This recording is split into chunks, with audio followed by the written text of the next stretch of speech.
Hello, ladies and gentlemen. My name is Jay, and this is Conversations on Purpose for the Global Coaching Academy.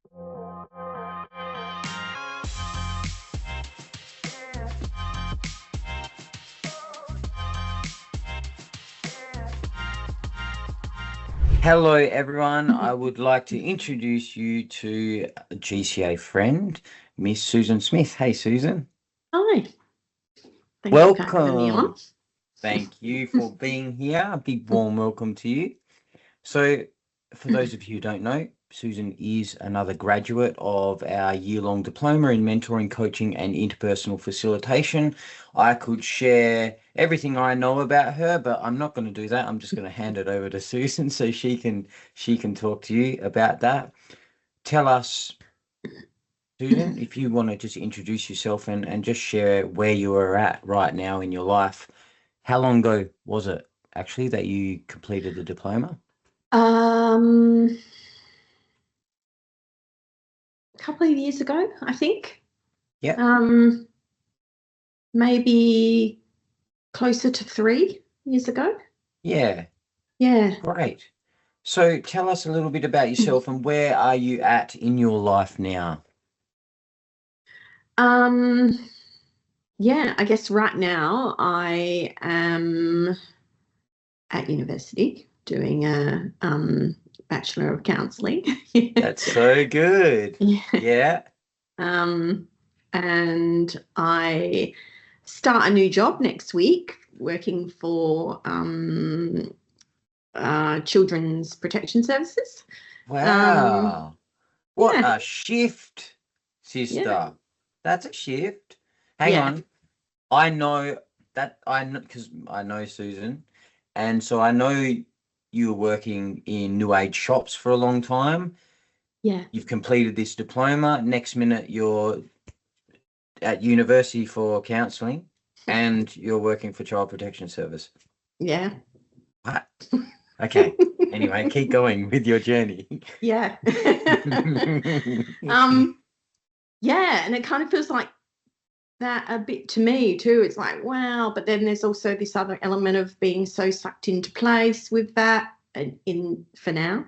Mhm. And yeah, so there's all of that that's happening, and I am still also a single parent to a teenager, so that can be a little ride in itself. Don't mind the degree or working Yeah, with child protection. I've got a teenager at yeah. home. Yeah. Yeah, so there's lots of balls that are juggling. Hmm. Yeah. Nice. So tell us, Susan, where were you at personally, professionally, spiritually when you first came across the Global Coaching Academy and the services they provide, if you remember? Yeah, I do. And honestly, it's pretty messy in all the ways. um, yeah, I was going on a big trauma journey at the same, like, that was kind of leading up to the course starting, and then all the way through the course I was going through that too.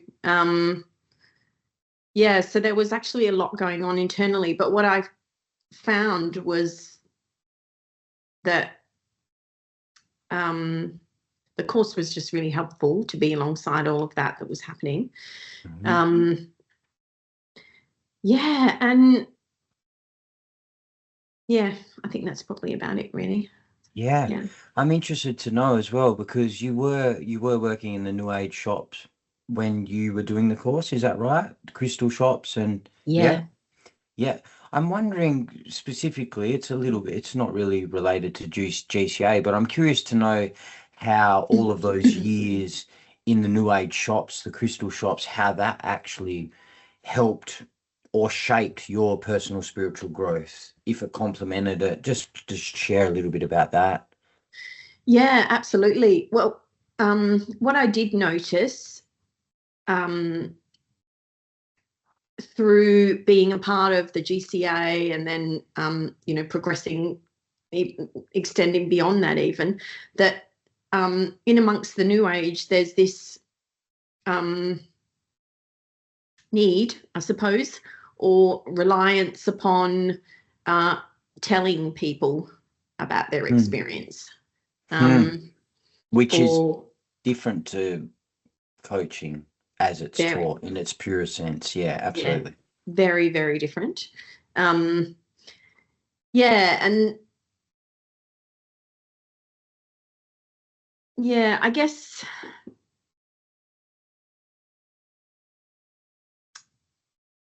in terms of how it helped that journey, I noticed that in that sort of telling people what their position is, or telling them how they, advice giving, basically, without unprompted, unsolicited advice giving. Yep. And people are happy, and people that are vulnerable are kind of happy to hand over their sovereignty to somebody else who claims to know more. Yeah. Yeah. So what I ended up doing was kind of shifting my perspective on that and allowing that from bringing in more curiosity just while I was going through the GCA course, bringing in more curiosity for that vulnerability, and just really realizing how, through my own process and then watching others, how empowering it is to ask questions, like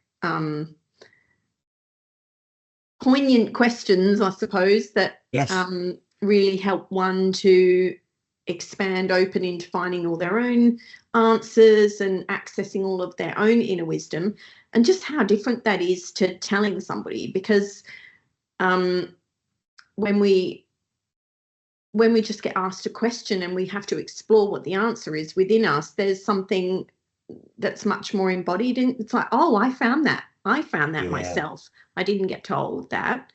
So that was something that was really wonderful, that stood out for me in the coaching. Yeah, that's great, Susan. And it's interesting because in the last episode that I did, I spoke to the guest about that, exactly that, about how much more empowering it is when you uncover the answer within yourself. And part of what we teach at the GCA is to ask questions. It's wise use of questioning, and coming from this client-centered approach, a client-based approach, where we know that the client is the expert in their life. They actually have the answers within them, and all we are there is to act as a mechanism to kind of help them see what they already know, but is covered up by baggage or blockages or whatever. So wonderful. And when you were sharing about that in the New Age shop, I hadn't actually pondered on that myself, even though I wrote the question. I remember when I first woke up and the light was kind of shining on me, and I was starting to really wake up, and I loved crystal shops and New Age shops. And it's so true that when I'm remembering back, I was a young fella, but I was kind of going there, and I would think that anyone in the crystal shop, if they're working in the crystal shop, they must they must be pretty enlightened and know what's going on. And there was that desperation in me to want to be approved and tell me that I'm special. And, I know there's something, but I want to know more. Can you help me? And so some healthy things in there, but also a lot of unhealthy stuff. So I didn't even realize that. And you were working in a shop for ages. So there is this, people come in with a predisposition, I guess, they can come in with that, oh, better, tell me that I'm special, or tell me what, about my past lives, or what's next in my healing journey, and tell me that I'm okay. And so that would have been a lot. So nice. And that was definitely my experience. And in the end, I found that that was like the coaching, the line of questioning and the empowering line was just something that just was how it was. And if you didn't like that, then there were other people in the shop that could help you in the other way, you know. So, and there's nothing wrong with either of the ways. It was just that it's just different. Yeah. Yeah.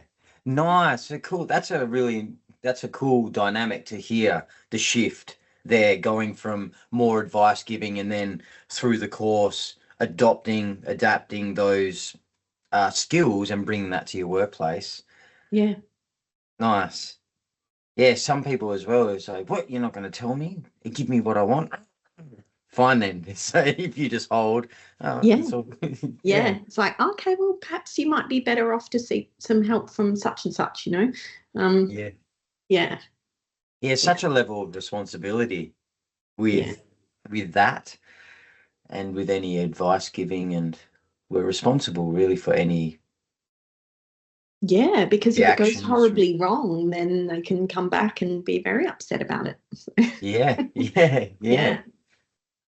Cool. So wondering how you found out about the Global Coaching Academy and what specifically drew you to the course, because there's so many courses out there that you could choose from. So what was it?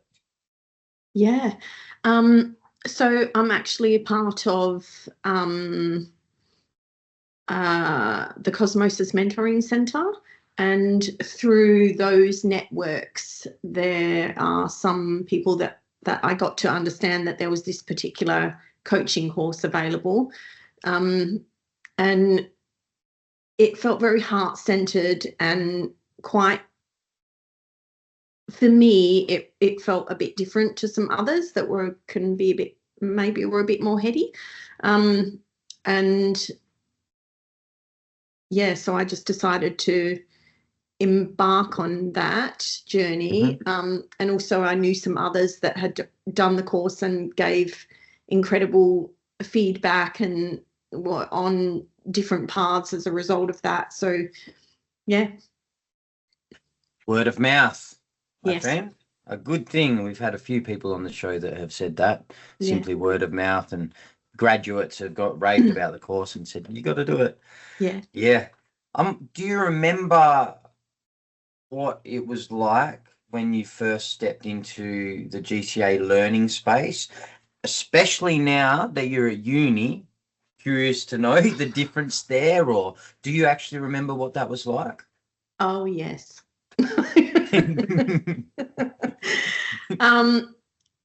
Traumatic or healing? Well, both. Like, initially, because up to that point, I had a string of unfinished things in terms of education. And there was a whole bunch of sort of self-sabotaging patterns that I wasn't really aware of leading up to the course, where I'd kind of hit a certain point in the course, and then I'd hit upon something within myself, and then I'll just give up. But I wasn't really conscious of hitting up on this thing within myself, but it was just this pattern that kept reoccurring. So as a result of that, I had a string of unfinished things. So I was particularly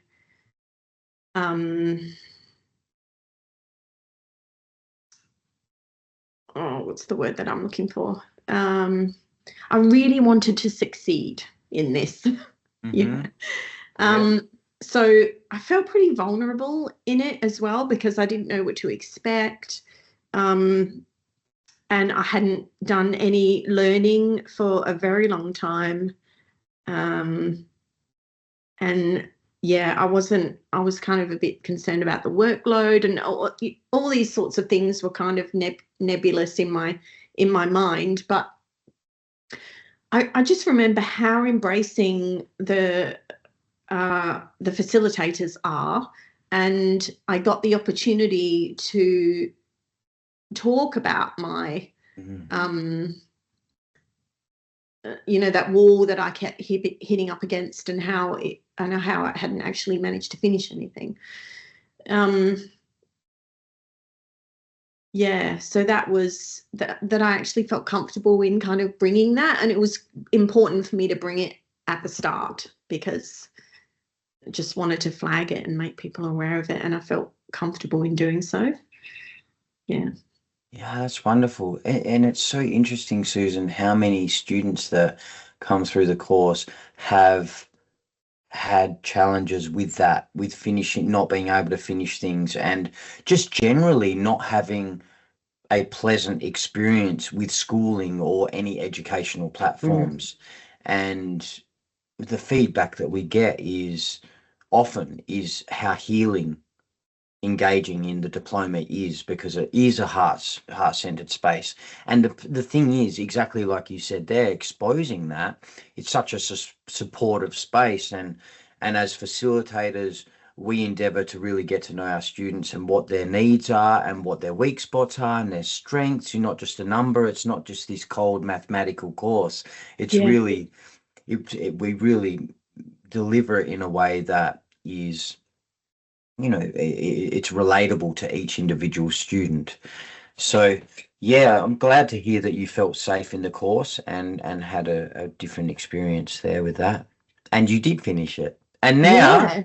And I yo, felt got a like it diploma was, out the way, onto a yeah. bloody degree, onto uni. Yeah. It just feels like the whole thing is set up for success. Not great. Yeah. Yeah. And the championing and the teamwork and really supporting each other. So I think that was that heart element that I spoke of a few moments ago that um, was a real key component to me finishing. Yeah. Yeah. Awesome. And you get the chance to be a client and be a coach, and we've got supervision with the actual facilitators, professional supervision and tutoring and facilitating. So a lot of these issues that arise for people during the course, whether they come to the course with this baggage, whether it's stuff to do with education, whatever it is, learning, get a chance to unpack that as you go along, because it's very hands-on as well. It's like the first weekend we actually get you to start the coaching straight away in that first intensive weekend. So there's these things, the issues that you come with, but also what presents as you're engaging in the work that you're able to unpack in real time and work through, which is part of the magic. Yeah. Yeah, it's really quite amazing. Um, it's nice to be able to, it's actually been lovely to do this interview and to be able to reflect back on all of that and then to see where I am with that. It's like, oh, well, where am I with that thing now? And is it even remotely an issue, or is it completely gone? Or yeah, where am I now with the coaching stuff? And yeah, it's been great. Do you remember any specific issues or light bulb moments during the course, things that actually really shifted for you that you can remember that were life-changing or really positively impactful? Yeah, so there were two that were really big standouts. And the first one was where it was discussed about the different styles of learning, and the kinesthetic and the auditory and the visual, and then the one that I pretty AD. much scored 0 on, that's like Yeah. the corporate Yeah. that I always Yeah. forget. Yeah. Yeah. Yeah, so that was huge for me, huge, because I was so high on the kinesthetic, um, to the point of like the other ones were almost like that corporate one was 0, and the other two were pretty minimal, and the kinesthetic was like so high, but it gave me a really deep insight into me and how I learn, and as a result of that, like there was some weeks in the GCA course where there was like a lot of reading. It could have been like 20 pages worth of reading, and I remember and I still struggle with elements of that at uni. I find it really difficult. And I was like, oh, I've got this kinesthetic thing. I can try something. I can try different techniques out. And one of them was to just kind of have the document there, and then, you know, to kind of tune in to my higher aspect and the GCAs and overall, and then ask for a bit of a feeling experience of that document. And Yeah. and How that mystic worked. of you. Yes. How Like, very mystic. that was gold for me. Gold. Nice. I never forgot it, and I still continue to use it. So It's so interesting because a lot of ones that are kinesthetic, and that was my highest as well, Susan. I've spoken to a lot of people who they think that that is a weakness.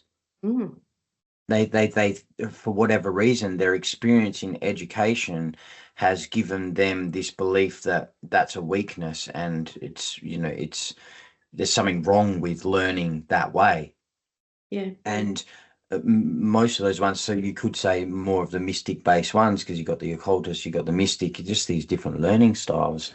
There's another graduate, Kat, who actually, you know, she spoke how that was really healing for her, because she's very much feeling based, and she's like, oh, hang on a minute, this learning style has value and it's a gift. Yeah. Rather than being hobbled by it. Yeah. Thinking that it's not of value. Yeah. Yeah, totally. And there's just, with that becomes more acceptance, and then you know, we start to accept who we are and use all those gifts for our betterment and for ourselves rather than against ourselves. But then it gives us the opportunity to try different things as well. Now I'm sort of trying other ways, but still that's my kind of go-to. But the other real key moment was in one of the workshops, and where we had to do a small presentation, and we had to do something called I don't know if it's still available now, if it's still happening now, but we did something called the trainer's stance, where we pretty much had to stand still, and that was not moving hands.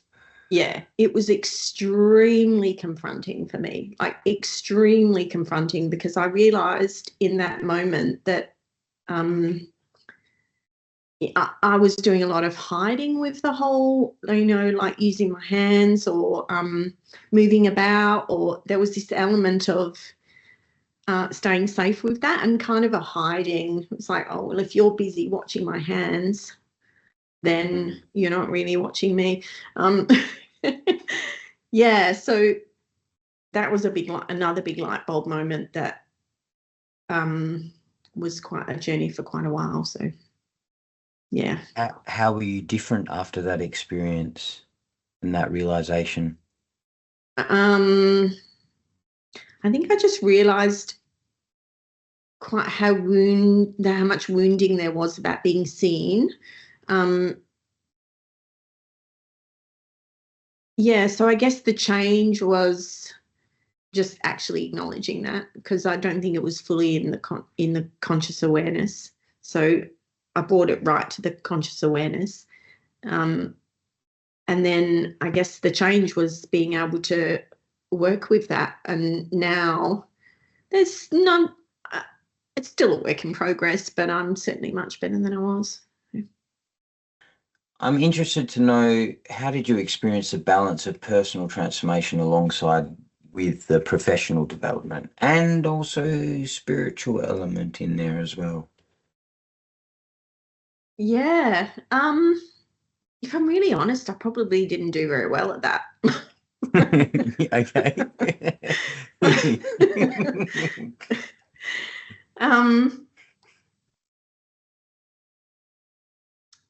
But I think if this version of Susan were to go through the course again, it would be a very different experience. Surely you developed personally, though. Oh, totally. But I felt like for me, that was more of the lean towards. It was less about the skill development. Yeah. And it was more about the transformative aspect of it.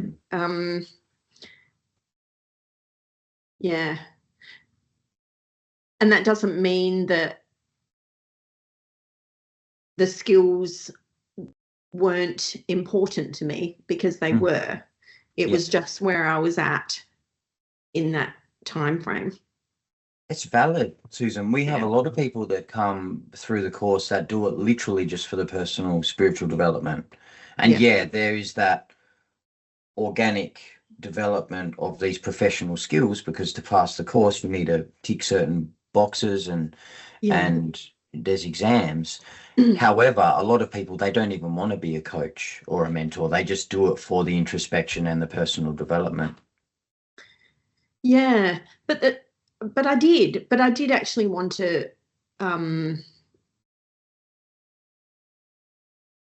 do the coaching and mentoring. I really loved it, and I felt also, I remember the facilitators talking to me that there were elements of it was challenging for me to stick to pure coaching, and it was always like a blend of coach mentor, or even a bit of counselling unknowingly. At that time would kind of come into the space, and I did actually find it quite challenging to just stick to pure coaching alone. Just a stream. I found it really challenging. That's a skill in itself, right? Yeah. Where it's zero advice giving, and it's we have a lot of people that not struggle with that, but it is a stretch, because it's a specific stream of the helping profession that's, there's a framework that you need to stick within for it to be coaching, mentoring, coaching, teaching, consulting, counseling, psychotherapy, psychology, all different modalities. There's some overlap, but there is that specific stream, and that can be challenging for some, more so if people are coming into the course with a background already in a specific modality. They can find it a little challenging to put their coaching hat on and take their counselling hat off, or whatever it is. I can definitely see that, even though I hadn't done any sort of coaching, counselling, studying, or much of that one. Although that's a lie, I did do some anyway in the UK, but that doesn't matter. Part of the unfinished stuff that you were doing, right? Very much so bits and pieces of other stuff. What about your relationship with self? Was there anything that the GCA diploma helped you with regard to your relationship with self? And it was building the self-esteem, and the fact that I actually finished it was like such an enormous feat for me, like really enormous, and that in itself was like a springboard of self-esteem that ended up venturing off into going to uni. But this moment of like, oh, I can. And there were elements of it that I struggled with, but I got through it, and I can, and I will, Good on you. So, and I think because it is set up for success, and it is so incredibly supportive, and like I said earlier, having that feeling safe enough to expose my weak areas, and making myself accountable to myself and others and the group. I just really wanted to finish it, and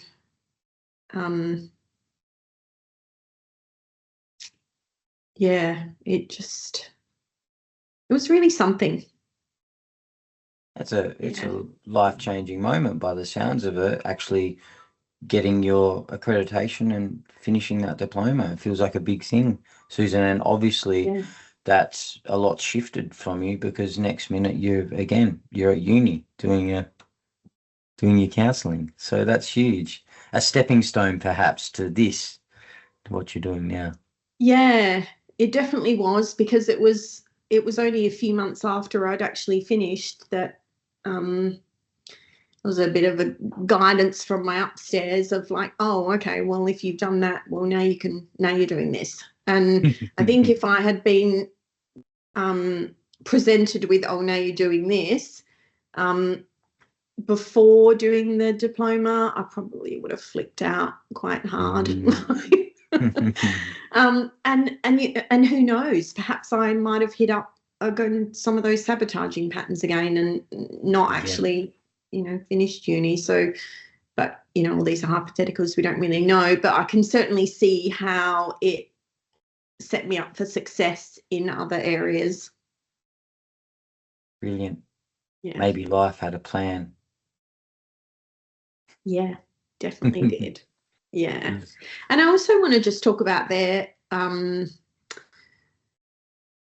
with that kind of supportive aspect and bringing our stuff and everything, there's this whole element throughout the course of where the facilitators are actually really demonstrating that they're walking their talk, and there's something to be said about those that are walking their talk, and those that just talk the talk without actually walking it. And I feel like that's one big, huge win for the GCA overall, like that they really do embody what they talk about, they walk their talk. And that's one thing that I found a lot of deep respect for. Yeah, thanks for noticing, Susan. That is something that is part of the culture of GCA, and it's a big part of what we share with the students as well, is who you are is how you coach. So it's not just this, I mean, for us and what we're delivering and from where we're coming from, it's not just I've got my coaching hat on now, and so I'm being a coach, and then when I take it off and I'm out of session, I'm something completely different to that. And again, and I'm not walking the talk of those coaching values. A big part of the ICF core competencies, which we're under the ICF banner, one of the core competencies is embody a coaching mindset. And again, that's not just I embody a coaching mindset for the half hour, 45-minute session. That's really about embodying a mindset of what it is to be the best coach that we can be, a coach and mentor that we can be. And that's about really getting clear on our values and also making sure that we are in ethical practice during sessions, but just in our life generally. So, yeah, and we very much do walk the talk of that and model that. We hope to model that to the best of our abilities to the students, basically, because that coaching mindset is woven into all of the courses, all of the classes, because we are coming from that place. So we're teaching from that coaching space. So it's being all of the core comps and the coaching mindset are really being modeled all the time through. So students are really bathed in that, whether they're conscious of that or not. They're in a space with ones that are living it, really living it, and not just talking about it. Yeah, that's definitely that was a tangible experience for me. Yeah. Did you have any favorite tools or resources that you picked up from the course that have helped you in your healing journey? Yeah, I liked the archetypes, exploring all the archetypes. And what I also really loved was keeping the journal of the energy hygiene. So the energy hygiene tools that are offered in order to be able to maintain your own energetic cleanliness and of the space that you're surrounded in. So it was the journal taking of those, because I find often that there can be this perception, and I mean, I could be wrong, but there can be this perception of, oh, well, I've got the tools now, and it's a set and forget kind of thing, rather than allowing it to be a constantly evolving, because we're always changing. And so But yeah, I remember at the time it was this part about boundaries, and I was really learning more about boundaries and how they are in relation to myself, but also in terms of, like, they're not this kind of set and forget thing, that they are this ever evolving, ever expanding, changing, like, and our boundaries are shifting and changing all the time. And therefore all the tools are shifting and changing. I just remember that being a big key moment for me too. It's like, oh yeah, this is like, it's always evolving. We never know everything. Yeah. And same for coaching, right? It's like, or anything in life. We never really know everything. We can't. And it's a problem if we start to think that we do. Yeah. Yeah. Yeah. Always learning and growing. Yeah. Yeah, that's cool, Susan. And for those of you who don't know, there is a really deep dive into all of the archetypes and uncovering that, the higher and lower expressions of, and our favorites and our weak ones and our strong ones. So we really dive into that. And yeah, the energetic hygiene, which is a huge part of what we teach, is probably the foundational tool in many ways, besides the core competencies that we need to learn to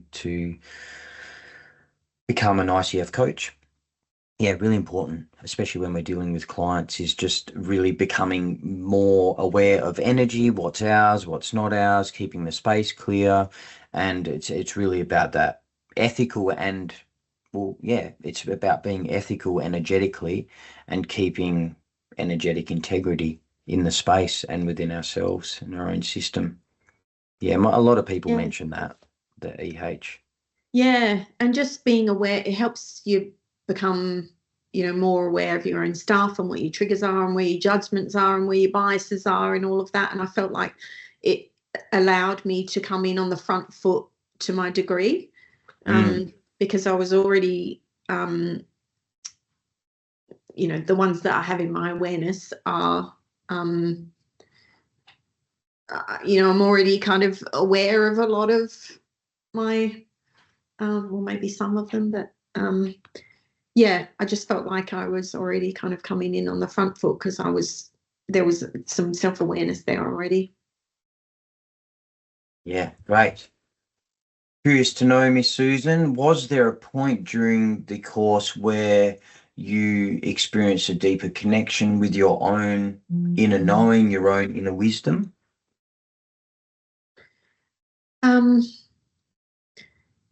Yeah, I do.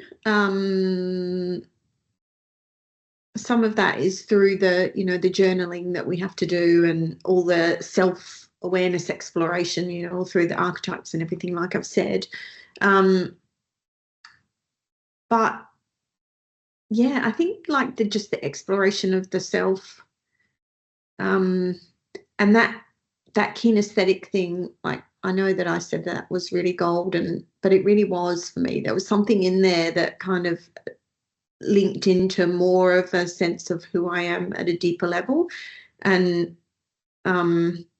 because I find that, like you've said, a lot of those kinesthetic things, they're not really valued. Yeah. Yeah, Yeah. yeah. So there was something in there that was like a deep acceptance for, actually, this is okay, and I don't need to keep this part hidden or a secret anymore. Great. Embrace Yeah, that side of you. yeah, Yeah. yeah, Brilliant. Yeah, it's so important. And I just gotta put in the space there. Part of coaching in any really healing modality, that kinesthetic side of things is just so important. And so it's a wonderful default to have really as your foundational learning style.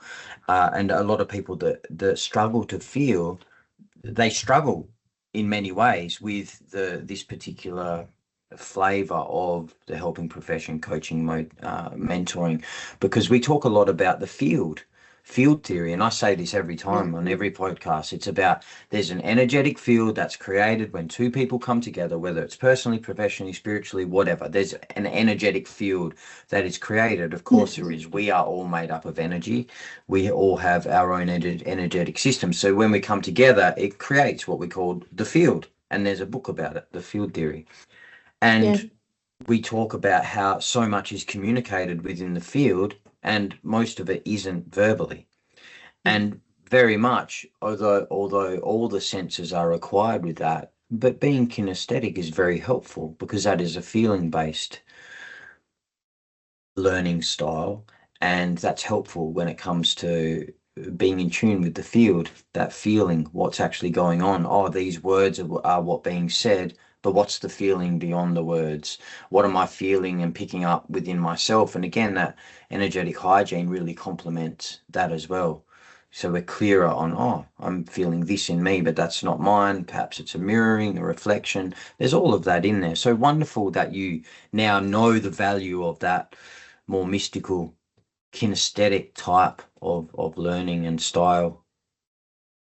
Yeah, and I do think it's deeply helpful in the coaching because there are some moments where you can just you might clarify something for somebody, and there could be something really key in there that you have picked up. It can be risky, right, to just kind of throw in an interpretation of what you're saying, but sometimes it really hits the nail, and they go, oh yeah, that is exactly what my experience is. But yeah, it's tricky and it's a bit nuanced, but it's often very helpful. Yeah, great skill to just have naturally. And then, of course, all the other learning styles and skills are really important as well. We want to be well-rounded as facilitators and practitioners. But yeah, that's great. That's great. Yeah. And what about, have you noticed a shift in how you relate generally to others, emotionally, spiritually, since the course? Well, you kind of touched on that with how you were different in your then career in the New Age shops. You were relating people differently, but did you want to expand on that? Yeah, I think it just goes back to what I was just sharing before about that kinesthetic thing. And what I'm now really working with is kind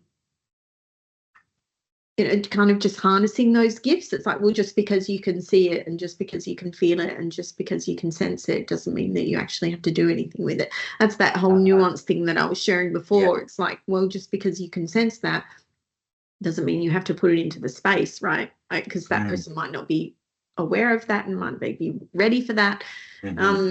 So just because you can see it, does love ask you to share it? Good call. Yeah. So that's been a big journey for me since kind of really opening up all of that and being so accepting of all of that within me. And then it's like, oh, well, actually, well, now you have to kind of you have to have mastery over that, right? It can't be dominating the space and potentially creating mess. But great point, Susan, and very much we encourage students and those ones going through the course to make sure that how they're operating is coming from the highest and best good of all concerned. So it's exactly what you're saying there. Just because you can sense something and see something doesn't mean that it's your job to point that out. And it really isn't in coaching for most of the time anyway, because it's client led. So there are points where obviously in coaching relationships where we do have the ability to challenge someone or offer up what we're sensing. Yeah, ultimately it's driven by the client. So hands off, even if it's this huge red neon light that this is the actual problem, but they're bringing this. Yeah. It's none of our business to go, hang on, I see this red neon light there. Let's focus on that. It's so arrogant, really, to be like, it's their journey and we're just there to support them for exactly where they are at and what is needed. And very important to just be in that space of highest and clearest, best good of all concern. And how can I genuinely bring myself to this person that is going to help them on their healing journey and with whatever that they're bringing today. Yeah, indeed. A lot of guests on this show, Susan, talk about how the skill of holding space and also active listening, deep listening was a huge component for them in the course and really changed how they relate with self, with others, family, all of that. Was that something that you experienced as well, the holding space and the deep listening? Yeah. And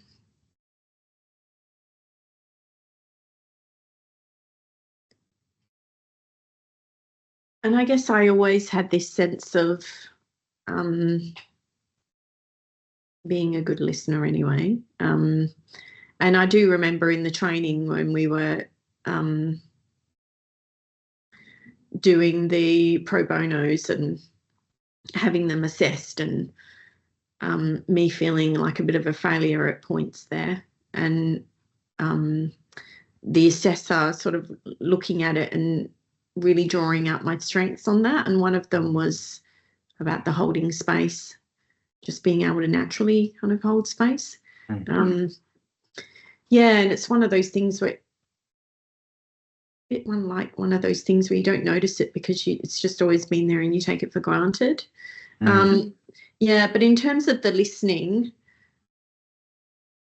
I feel like that's an ever-evolving skill, because the more you realize that what your biases are and what your judgments are and what your lenses are and how you're perceiving what's being said and what lenses you're running that through, the more you can clear all of those, the deeper you can actually listen.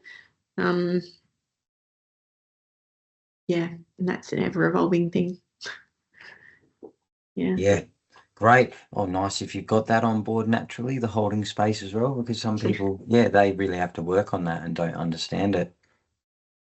Yeah, I feel like so much of the course was about me, like it was so deeply supportive, and in terms of me just accepting the gifts that I had, and even being able to recognize them as being gifts, and skills, if you like. But yeah, and it was just really, really helpful for me in that way. That's great.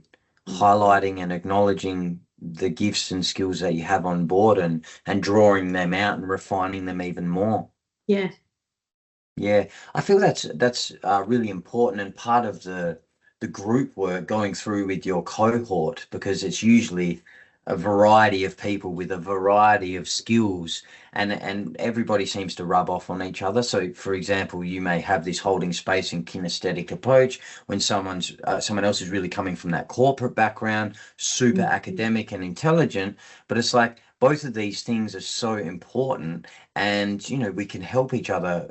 What I see, what I witness in with the cohort is that they rub off on each other with their skill sets just by hanging out and learning, and all of the exercises and practice coaching and everything that we do. It's like you see students develop over the year, and not only their own gifts, refine those, strengthen those, but these weak areas, they really come up, and there's more of a balanced approach by the end of the year, which is really rewarding. It's very rewarding to see a lot of this growth happen, but that's really nice to see and witness. Yeah, there was one member in my cohort that was strong on that, more academic, and she was an astounding coach, and I'm sure she still is. And so there was some. So even though I had some judgment about that particular style of learning, because it's that whole sort of structure thing that I can be a bit, parts of me are a bit opposed to. And so it offered up for me to look at that and go, oh, actually, I can really see that there are some real values there, and there are real strengths in that. So I agree with you there in terms of the leaning into each other. Yeah, it's the same as the archetypes. When we do that exploration, every archetype has a higher and lower expression. Same as the learning styles. It doesn't matter if you're mystic, kinesthetic, or coming from this more corporate place. either of those have higher and lower expression. So the whole course is to help us really get balanced across the board with all of that. Why? Because we want to serve our clients and our mentees, our coachees in the best way possible. Yeah. Yeah, good call, Susan. So, yeah. No, just said nice. Yeah. Feel like we're kind of drawing to an end. Is there anything else that you wanted to throw in about your journey personally, or the point of difference with GCA, your journey with the coaching academy? Is there anything else you want to share before we wrap up? And I do have that one question after this that I ask everyone. Yeah, but just before we do that. Yeah, I guess just how am I weaving this into the counselling degree? And because I think in the past there was a very distinct different like streams of, coaching was very much this, and it still is, and the counselling was very much this.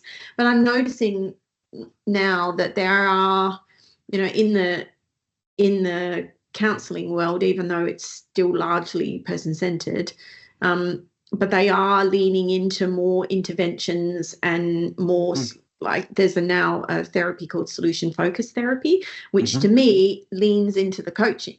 Yeah, so it does, and that's part of counselling, is it? Yes. That's fascinating. Nice. So some overlap and bleed through.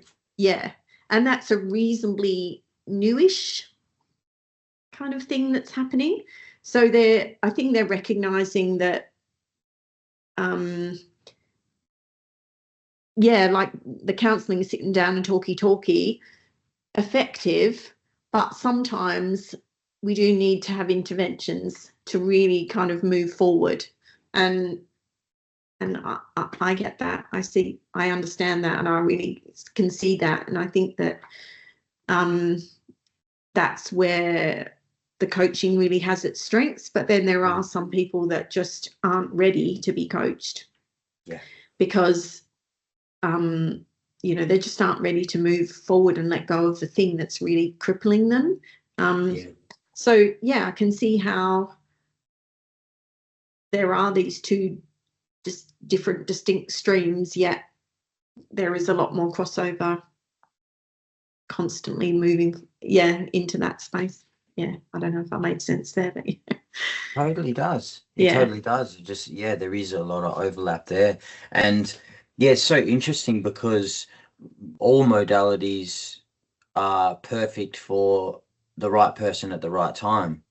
And that's a part of the coaching course as well, is being okay to refer people if they need counselling, because some people do. They need to spend some time consolidating their past, going back to these past hurts and really revealing that and getting some love in there and genuinely healing that. And it would be harmful to those ones to be in this more forward focused coaching thing where there's a potential they could skip over that pain, they could skip over that hurt, and then that would ultimately cause harm down the track. So absolutely, there's the right place, right time for the right modality. And part of ethical practice is being clear on what services and abilities we have as a practitioner, and being totally okay to refer people onto other people. And that's why it's wonderful to have a network.